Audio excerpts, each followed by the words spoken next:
Larry, today I think we want to kind of hear from you a little bit about the wisdom that you have or some things that you think are important for our viewers to hear. Maybe you could talk a little bit about just some ideas of what it takes to have a good operation wean to finish in terms of pig production.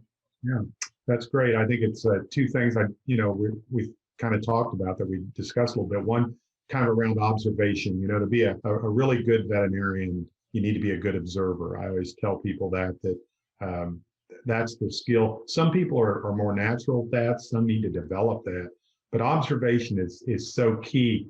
And I got thinking a little bit about three little stories I wanted to share today clinically. One of them involves me, but the other two don't.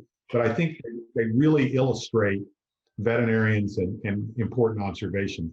One, when I first got out of school, there was a veterinarian in the northern part of Indiana. His name was John Bush. Actually, his son Randy still practices in that practice. And Dr. Bush was just one of those veterinarians that, probably if you gave him a post-mortem knife and a thermometer, he could probably tell you exactly what was going on in pigs. Just a really unique skills. They practiced in what was probably the largest pig county in Indiana.